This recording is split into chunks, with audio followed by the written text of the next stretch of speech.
My spouse, he's an alcoholic. I would say, why don't you stop? Why would you drink and get sick, right? So for me, it was like, that's what I do. I just control things. It made me feel that now I have a sense of the safety.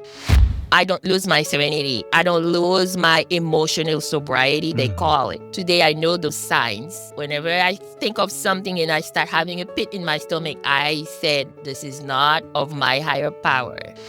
When I look into me, that's why today my heart is so wide open and loving to the addict, loving to each person. Hello and welcome to 12 Steps and 12 Questions. My name is Silvio and I'm an addict. This pod is full of personal and inspirational stories of recovery from addiction. And in every episode, I'll ask each guest the same 12 questions about their life, addiction, and recovery. Quick warning, there will be some graphic descriptions and a healthy amount of swearing. For this episode, please welcome Gina. Hi, spiritual seekers. Welcome to this new episode of 12 Steps and 12 Questions. Today, we're doing something a bit interesting. Our guest is in two fellowships, Anon and ACA, which stands for Adult Children of Alcoholics. This should be fun. Gina, would you like to introduce yourself, please? Yes, hi. My name is Gina, and I started Al-Anon in 2017, and I've been going to a couple of meetings in person, juggling children and work and stuff like that. I've been to a couple of meetings, and after that, I don't go anymore. And then during the pandemic, 2020, that's when I hit a bottom again in Al-Anon, trying to control everything, of course. I started going into Al-Anon meetings on Zoom. While I'm sitting in the meetings in Al-Anon, I'm hearing a couple of things, and all I identify was ACA. So after I did the steps in Al-Anon, I did the tradition in Al-Anon and the concept with a sponsor in Al-Anon. My heart was still not settled. I didn't find the real recovery because there's that thing. And I think that's one of the reasons people don't go to Al-Anon or don't go to therapy. It's like, I don't want the therapy to be digging my past in my life, my childhood. It's just woo-woo to me.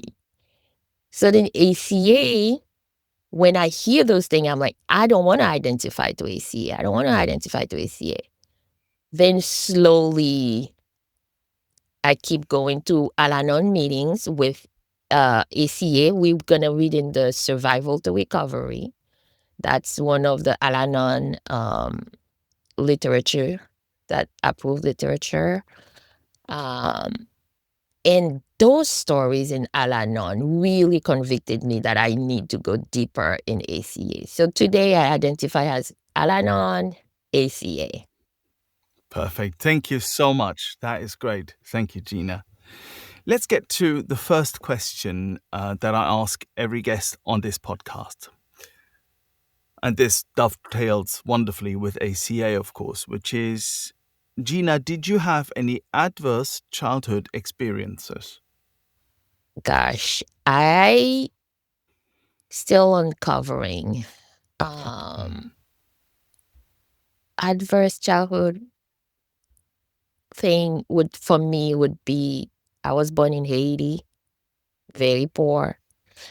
And I came with that little spirit of mine that I want to take the world. So that's one of the things that was adverse, because I can remember my mother telling me, you act too quick to cut people off, or they will call me to take care of business. Like my little brother, I had to control everything. That I have that little spirit of the grown up, of an adult. If she Mhm. said no to something, I let it be. I'm not gonna be the kid who's going towards danger. So it feels like I have a great amount of control. That to me, that's what I discover in ACA and Al-Anon. That is my adverse thing. I came with it, and it was really battle in my childhood. I remember I was Mm. 8 years old, and I was saying certain thing to my mother, and I remember she's like, "Shh, no, you shouldn't say those things. They like too advanced. Like too much for a little kid to see and view and sense." There was a lot of alcoholic around me. Mhm. There was something, but personally in my body, it was like those are things that I can control around me for me to feel better and to be safe. Um, How old were you when you came over to the United States? Is that where you went from Haiti? from Haiti, I went to Canada. And then I was 17 when I come to Canada. I am a Canadian citizen, and I moved to the US after I graduated school. It was a bit of a culture shock from Haiti to Canada. A bit of a Absolutely. temperature drop as well, I'd imagine. Yes. It was shocking, super cold in Montreal. Um, but that's where my dad used to live. And so then yeah, after Canada, I moved to Los Angeles, where the temperature is much warmer. Yeah, I'm here in Los Angeles for 20 something years. And how did you experience this move? Were you just terrified of it, or when we speak of adverse childhood experiences, how did it adversely affect you? Oh yeah, it was emotionally, it was terrible. Mhm. 17 years old, I moved into a big country. I left my mom behind because my mom and my dad separated. They never been married. That's one of the things that always, I felt to me was something that is I got to make my mom feel better. And Mhm. so my mom stayed behind. I moved in here with my big brother. So we were living on ourselves at 17. My dad decided to move in the US. So when he sponsored us, we live in Canada, and then he's still living in New York. He will be coming back and forth to see us, but we were still 17. Coming from Mm. Haiti, here we Mm. are. We were there. So that was a childhood with first. Yeah, absolutely. Take us a bit back just for a second to Haiti. What was that like growing up there? It sounds idyllic, but it might not have been. Not really. Um, Actually, the biggest thing that happened while I was in Haiti, when I turned 17, I think it was this exact same year that Mhm. Duvalier left the country. So I already saw the country in turmoil.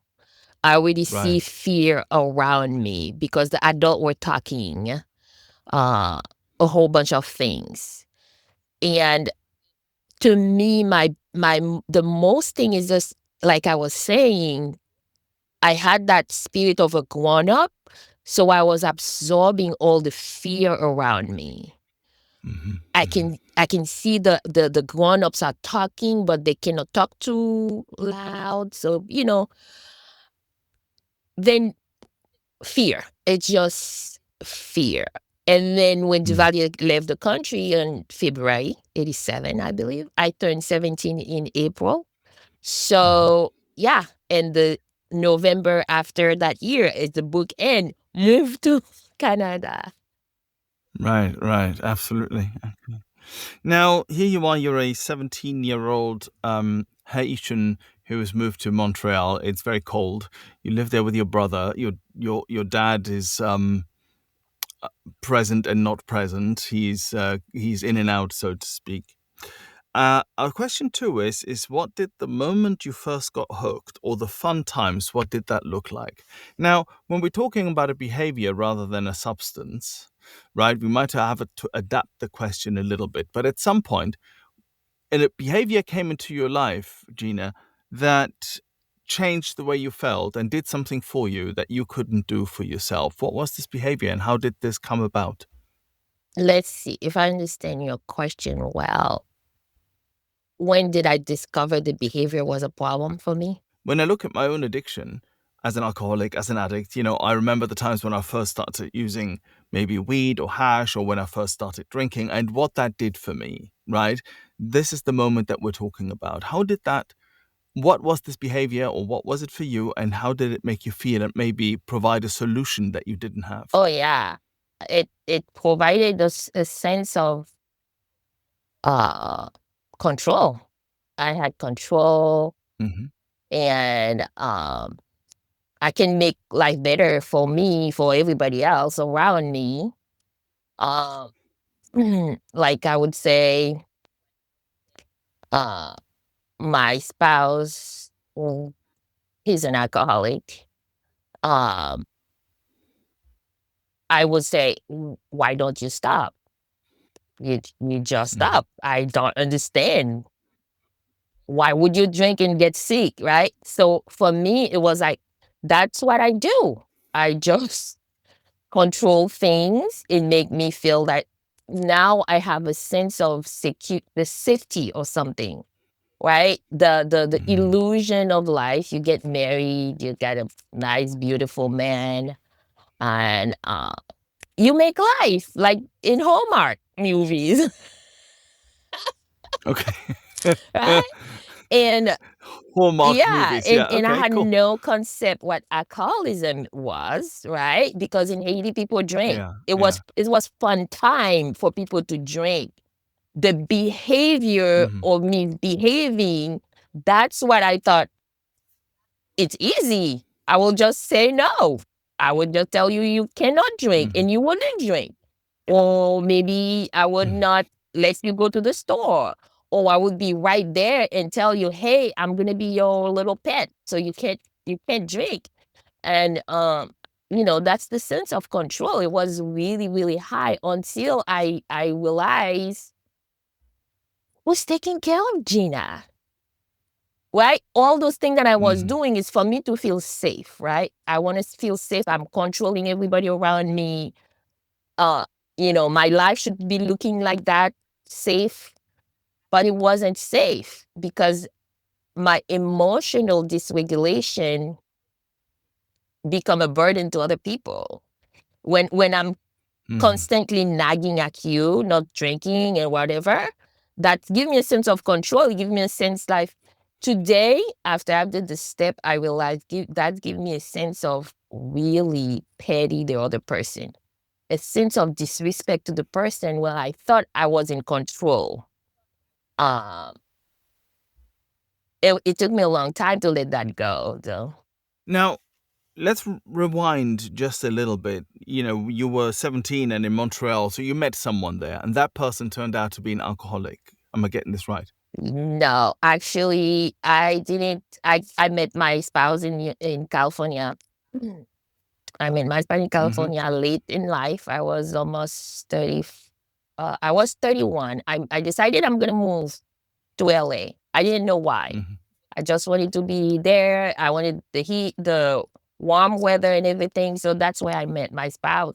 So again, it was like I have so much control of my whole life. I Mm-hmm. wasn't sleeping around. I wasn't I just wasn't the bad girl. So how can I marry an alcoholic?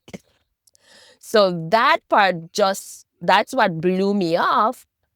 Um, then when I moved here, I was 31 and I met that person in California. I didn't know. I just couldn't know. The person will Mm. drink and the person will go gambling. The person will do this and that. And that's the relationship was taking a toll. Like we see each other after 2 minutes, 10 minutes, 20 minutes max. Pick up a fight, like nonsense. The person got to leave, right? Because they have Mm. the addiction, they need to go. They need to drive somewhere to go gambling. They need to go smoke their cigarette or they need to go drink because here I am. I'm super controlling. I don't drink, I don't smoke, I don't do any of those things. The two times Mhm. I get offered drugs, I said no. I was like, no, I'm 31 years old. I'm not gonna start doing this right now. How embarrassing to go to end up in the hospital. That's my thinking. I had that control thinking, right? Mhm. Then for me, Mm. when we pick up a fight, I couldn't understand why we were picking a fight. It was Mhm. later in Mhm. life that I understood that these were the reason, right? If I am here, I'm very measured, so the person cannot have fun or the way they used to have fun. So yeah, It's interesting this, isn't it, that you are this, I'm using your words, you're this really controlled person. You don't drink, you don't smoke, you don't sleep around, so, you are very straight, oh shall yeah, we say, for lack of a better word, maybe yes, very contained by the sound of it.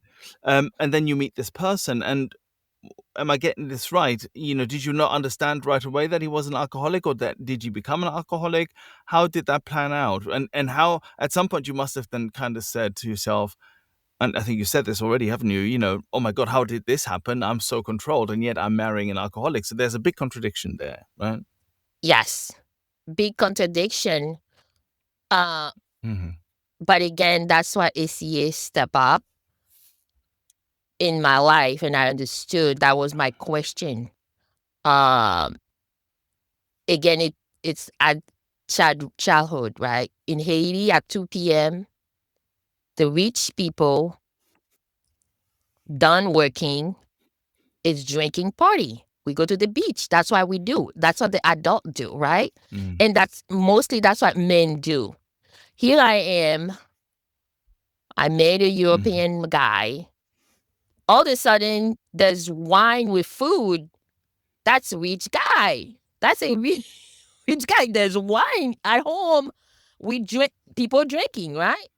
If I take a glass, my heart starts spinning. I stop. I don't Mm. want that. I don't like that feeling of my head spinning, right? But the other people having fun. They having fun. I thought alcohol make people have fun. Then that's how it goes. Mm. I would even offer him drinks. He will be like, I don't want to drink. I'm not drinking. I'm like, oh, just one 4th of July. Why not having some, little bit of something? I had no concept. But the other person didn't want to admit they were alcoholic either, right? They were trying to white knuckle and they still white knuckle in it until now. There was no going to AA or Mm. anything recovery. That's their choice. But for me, I did not Mm. understand. It took me a long time until I went to therapy. Mhm. Uh, that I was talking. When I was talking, I was telling you what happened. I offered them wine and they decided to go on the street, like making a fool of themselves and all this kind of stuff. And then she was looking at me. She's like, you need to go to Al-Anon. Said, you need to go to Al-Anon. And I'm like, I'm paying you.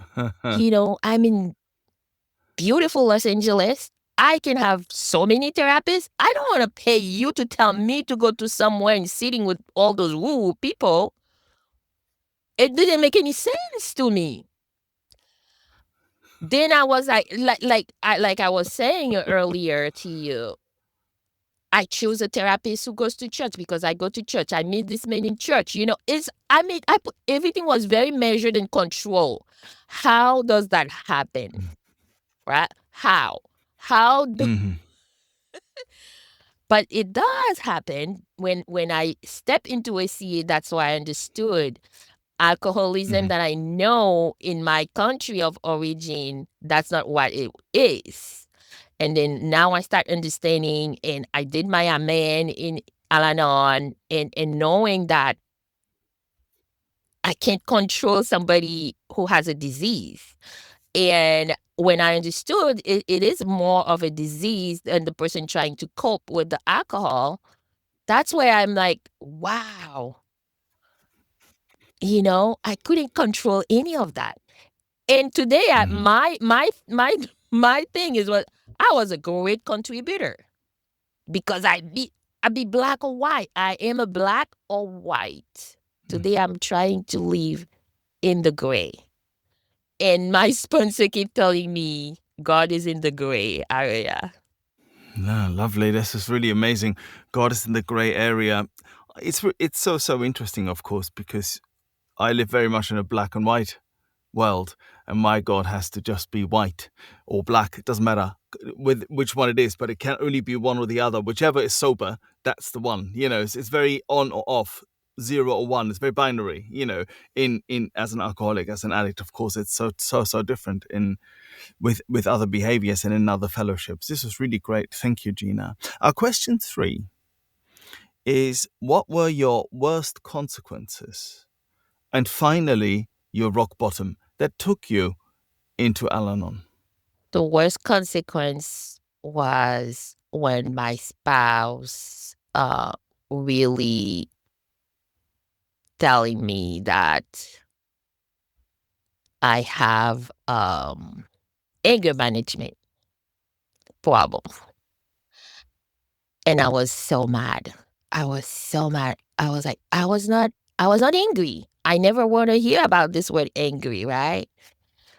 But I would be imposing myself and probably like, Mhm. higher gesture, speaking louder, right? Because I want you to understand you can drink while you're drinking, right?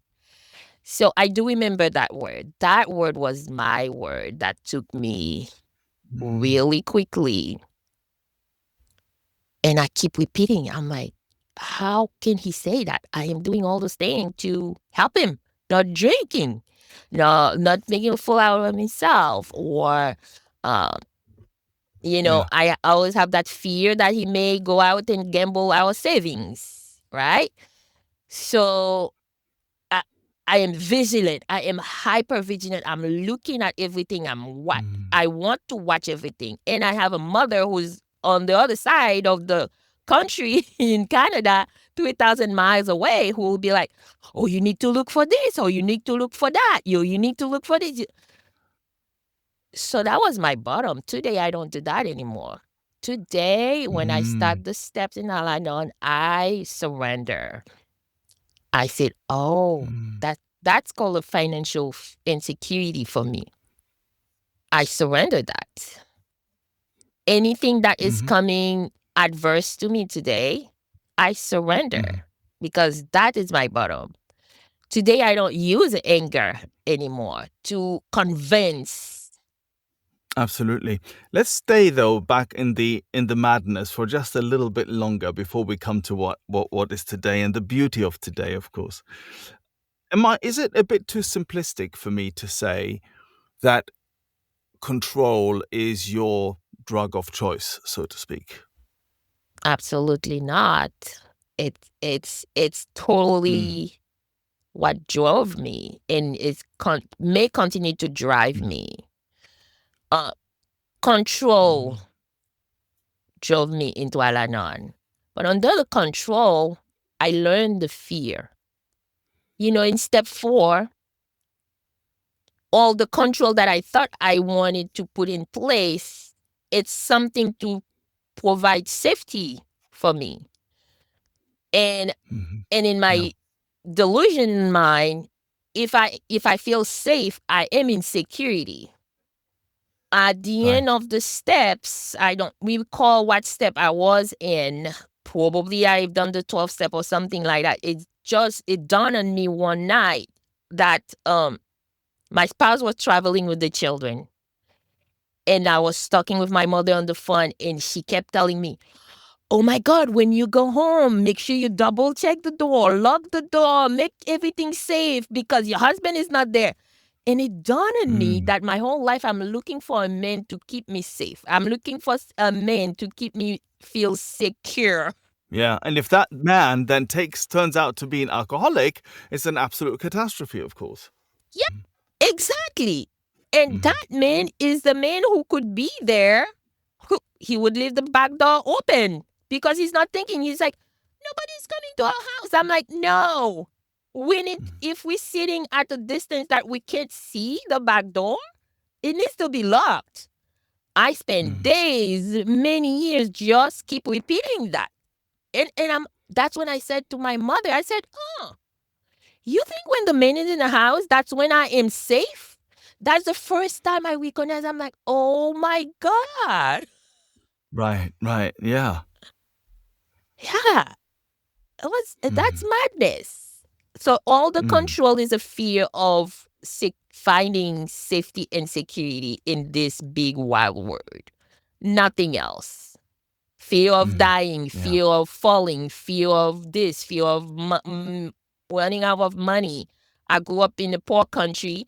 I'm in a country where I can work and God give me a great mind. I become a scientist. I can do this. I make money, right? And then I'm like, now I need to control it because I work for all those things. I need to control it. Yeah. That's a fear. That's an immense fear. I still have fears today. A lot of fear. But I recognize them really quickly. Yeah, absolutely. Thank you, Gina. This is really, really enlightening, really interesting. Thank you. Question 4. At your worst, did you ever want to die? Did you consider suicide? If you're enjoying this podcast and would like other addicts and alcoholics to hear it, then please make the pesky AIs and algorithms work their 12th step. Hit like and subscribe. Absolutely not. That's absolutely not. And in ACA, I heard the word resilient and it really threw me off. I'm like, why do I need to be resilient? That's what you do. You come over here, you live life. No, I don't want to die. I want to control everything because I'm afraid of dying. I'm afraid of dying. I'm afraid of course, this. I'm afraid of flying. No way. I'm not going to kill myself. Of course, death is the ultimate letting go process, of course, right? And you know, and of course, there's so much fear attached to it. So obviously, this wasn't going to be the case. Yeah. Listen, I have so much of a fear. I couldn't even comprehend how somebody will think of killing themselves because I'm like, well, I'm over here like fighting the universe to survive. Yeah. Interesting. Thank you, Gina. Now, question 5.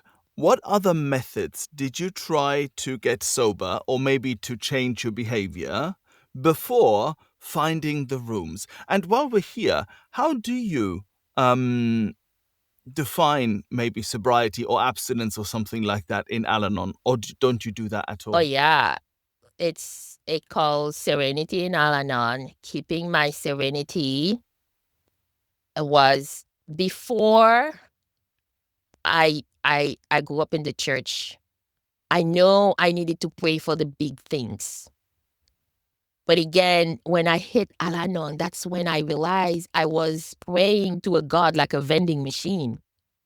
Like, bam, like I'm going to put, 25 cents, my prayer in the morning, in the afternoon, I get what I pray for. And miraculously enough, I think I have a God who always responds to my needs. When I enter Al-Anon, I sat back and was like, oh my God, that's the God I heard in the street. But in Al-Anon, I have a personal God. And I realized I had a God who has already painted my life for me. All those things that I was doing, it wasn't really me, right? I wouldn't be able to paint that canvas because I'm terrible in painting, by the way. And I had a vision one day that a nice canvas, a nice painting, like beautiful colors, beautiful thing, because I'm looking back and remember what happened in my life. And that's how I surrender in this program of Al-Anon, that there's no way I would be able to canvas this thing that's happening today. And then that's how I really go back to my serenity today. I don't lose my serenity. I don't lose my emotional sobriety, they call it. The emotional sobriety would be, oh my gosh, this is going to happen. It's happening. What can I do? And I had a pit in my stomach. Today, I know those signs. Whenever I think of something and I start having a pit in my stomach, I said, this is not of my higher power. This is not of God. And I have a sponsor who always reminding me, God don't live in the chaos. And I've been reading a thing about addicted to chaos. And I'm like, I do. Because in my family, that's how we relate to each other. Gossiping and fear. Have you heard? Oh my God. Oh, yeah. That's how we love each other. That's how we know we love each other. I always said, I know my parents love me a lot because my mom is fearful of whatever going to happen to me, right? Moved into a country, United States. I have no family. I have my own husband family in this country when I move out here. I didn't know anybody, not even a friend. So fearful every day. If I'm leaving the house, oh, did you double lock the door? That's love. Also, I learned that in ACA and Al-Anon. Interestingly, rings maybe a few bells to many at my end, I have to say, because I can really relate to this. In my family, it is continuously, everything is always full of fear. And if you don't do this, then that is going to happen. And heaven help that this would, we need to do everything for this not to happen. And there's a lot of drama that goes back and forth. And my mum will still call me sometimes at very odd, and, I'm not exactly a child, will call me at really odd times to just kind of say, if I'm okay, just want to know if I'm okay. Why wouldn't I be? And all these sort of things. So I can really relate to this. I've not for the first time I've thought whether I should maybe do a few meetings in ACA in particular, because this has been so big in my childhood as well.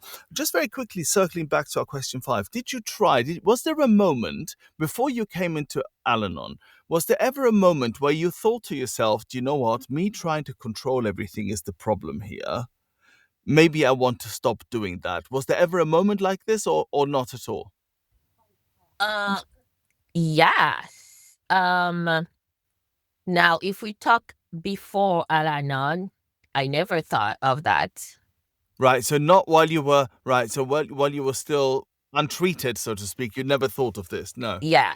Absolutely not, because I did not understand. I had no idea it was a problem that I cannot solve. I just thought it was a behavior for me to correct.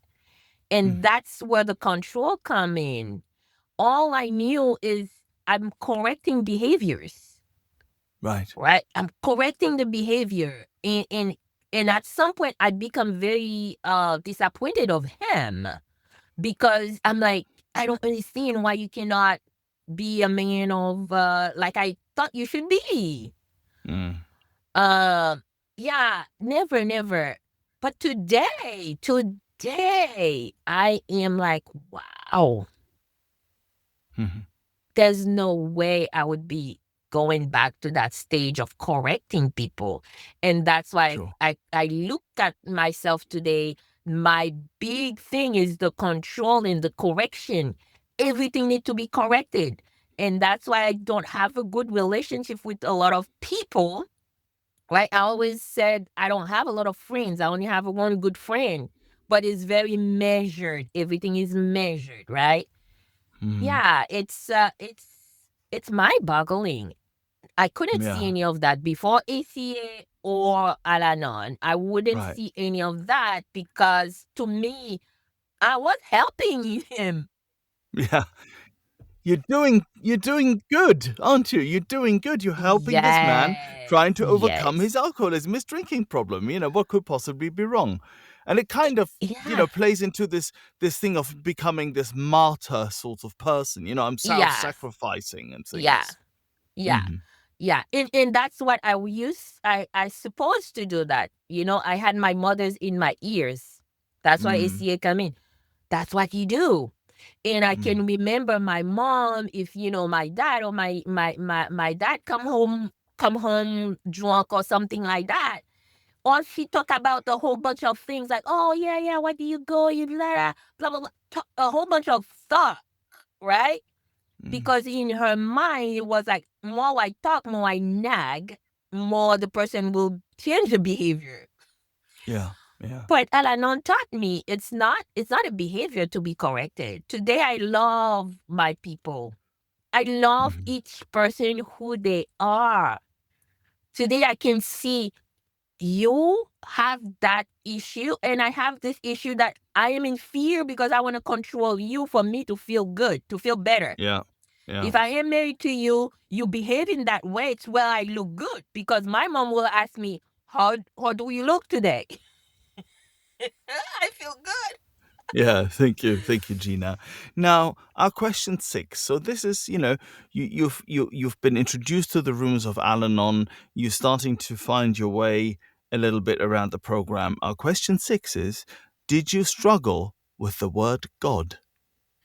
Yes Mm-hmm. and no.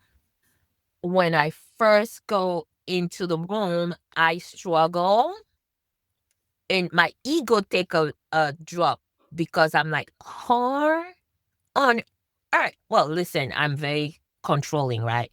How do Mm. I control my life? I grew up in the church. I grew up in 3 religion. How those people over here gonna teach me about God? What sort of God are they talking about, right? Right, right. So that was my first thing. And I was fearful, of course, because I'm like, I don't want to be going to a different God that I knew, that I grew up with, right? Mm, But I mm, didn't know the God that I know today that I found in Al-Anon. I didn't know right. that God. So then that was my struggle. I felt like an imposter in Al-Anon. I feel like a hypocrite because I grew up in the church. How can I get there? How do I get there? Right? To go sit over here with those people who's saying any God, whatever God, the doorknob, the Yeah. group is your God. You know what I mean? When I have a Mm, very defined and constrained God that I grew up with. mm-hmm, mm. That was my thing. And but my therapist kept reminding me, you need to do the steps, right? If you do the step, of course you're gonna do step 1 to 3, all Yeah. the way to 12. So you gotta go on that step 3. Mm, And the principle of Al-Anon is really to be gentle with yourself and have a mhm, sponsor to shine the light for you. You read it, mm. you calm down, like calm down, and then really sit with the words. And then my sponsor said, okay, go one by one question after question, define your God, make a picture of your God and stuff like that. That was really, really helpful to me because I break it down to a very little simplistic. And I can remember when I describe my God as somebody I like a really loving God that I can just climb on his lap and sit and feel all the warm, like on a blanket, like being hugged, being loved on, being like the way I want it to be after all, you know? Like warm, secure, safe, and all this kind of stuff. That was like mind boggling for me because I never did that exercise before. Mm. You've just answered also our question 7, which is: how do you experience your higher power today? So you sit on its lap, it's warm, it's hugging. Yes. Mm. Yes. Today, the way that I experience higher power is really, really calm. Every time my stomach starts churning, Mm-hmm. I start thinking, what should I do? I can see the vision in my head that I want to do something, and I'm like, no, come back to step 4. Whenever you want to do something ahead of higher power, is manipulation. Mm-hmm. It's control. And it is fear. What am I fearing right now? And if I have to make a decision today, I honestly see them like, what's in it for me? What's in it for me? Right? Before I wouldn't Mm-hmm. even ask myself this question, because in the hypocrisy, you shouldn't live your life for yourself. You should live your life for other people. Today, I'm like, wait a minute. Let me see what's in it for me.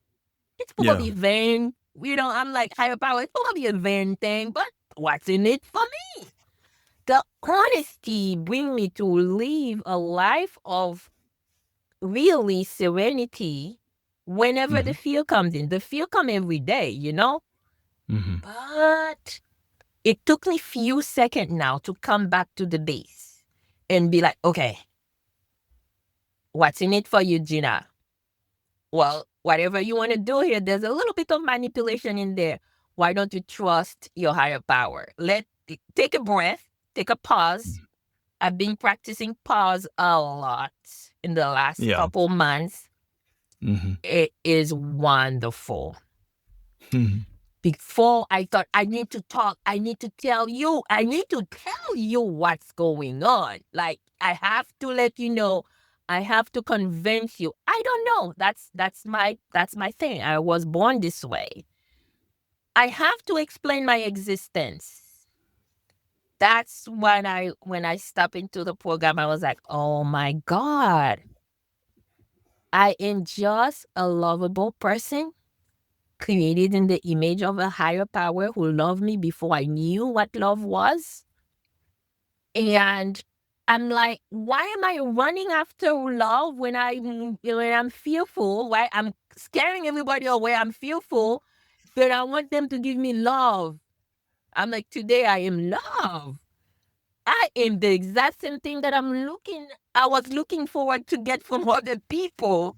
Today I Right. feel love. I feel God sitting in the bottom of my heart.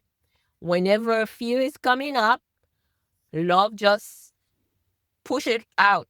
Push it out. Back out where the fear come up, because I'm like, what is this fear? Whatever I do is because of fear. Yeah. Thank you, Gina. Thank you.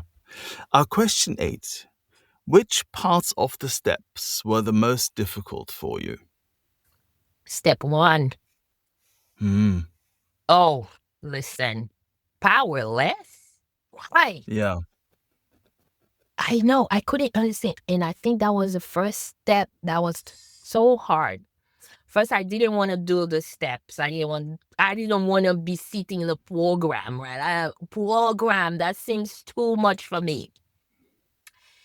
Right. Then my sponsor give me 2 or 3 pages with, like, and she said, I think she senses it was hard for me to Mm-hmm. admit that I was powerless. And my life was unmanageable. That word, unmanageable. I was like, no, you do not know who you're talking about. Me? I am very manageable. I get paid for it. I am a scientist. I'm going to explain it to you. Like, unmanageable. So step 1, hands down. Yeah. Yeah.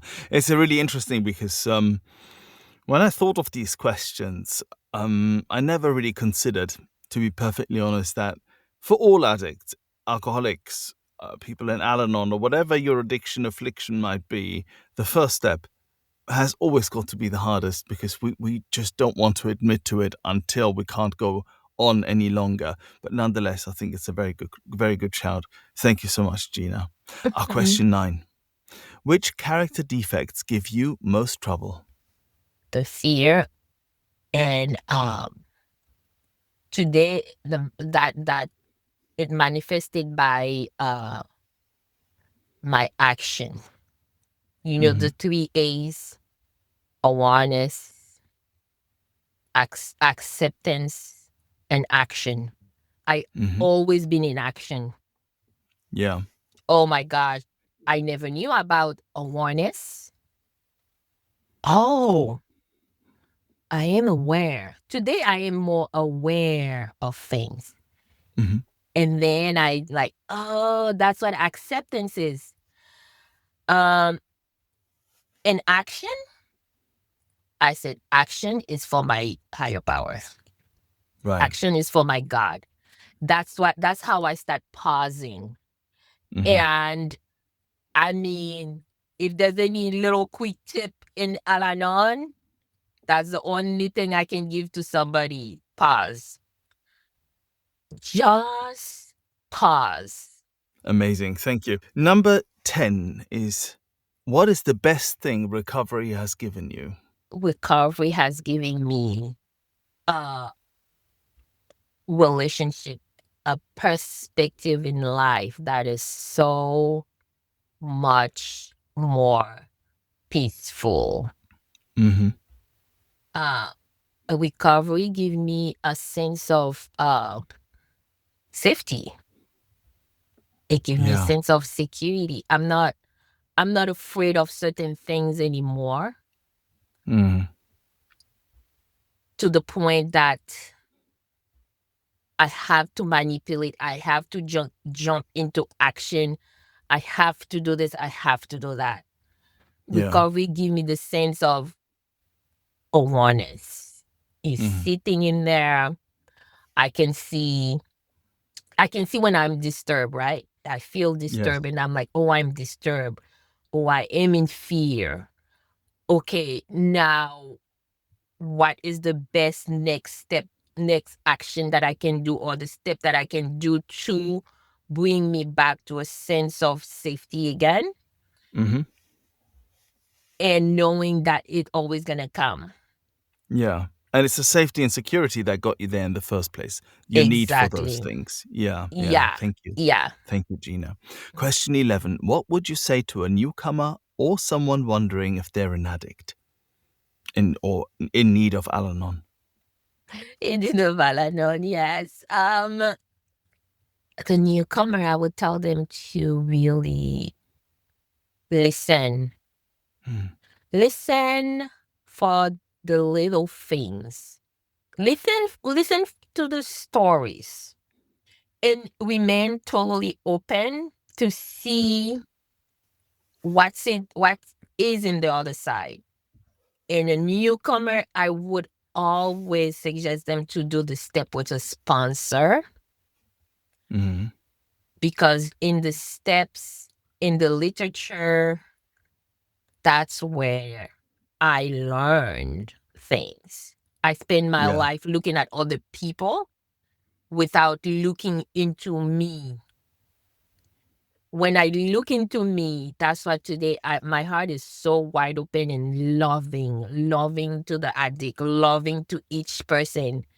Mm-hmm. Everything when I speak with my sponsor, she will tell me, love, do not dwell with fear. If I'm in fear, because I'm not in love. When I'm in love, I cannot be fearful. Yeah, absolutely. Thank you. And our last question for today, our question 12. What do you want your higher power to say to you at the pearly gates when you die? Well done. Yay. Well done. I was given a purpose, which I discovered not too long ago, that I discovered that I came with some purpose. I came with that bright shine spirit in me that today I Mm, reappropriate. Alanon helped me to reappropriate that. Uh, right. then I would continue to do what I was given to do, what I was, the purpose that I had. I didn't know that I had a purpose to be of service, to be just loving, not correcting people, Yeah. just loving. What a gift. What a gift. Ah, this is so wonderful. Thank you. You've been a real gift to me today, Gina. Thank you so much for your time and for your wonderful share today. You've really enlightened me with quite a few things about your journey and about Al-Anon in general. And it's been really, really great. Thank you for being so generous and for your time and for you being my guest here today on 12 Steps and 12 Questions. Thank you. Thank you for having me. We've come to the end of this episode. Thank you for listening. If you've enjoyed it and would like other addicts and alcoholics to hear it, then please make the pesky AIs and algorithms work their 12th step. Hit like and subscribe. While this pod is based on the 12-step recovery program, it's not officially affiliated with any 12-step fellowship. 12 Steps and 12 Questions is not substance or behavior specific, it's fully self-supporting and not for profit. And you know this next bit. It's not allied with any sect, denomination, politics, organization or institution. It does not wish to engage in any controversy, and it neither endorses nor opposes any causes.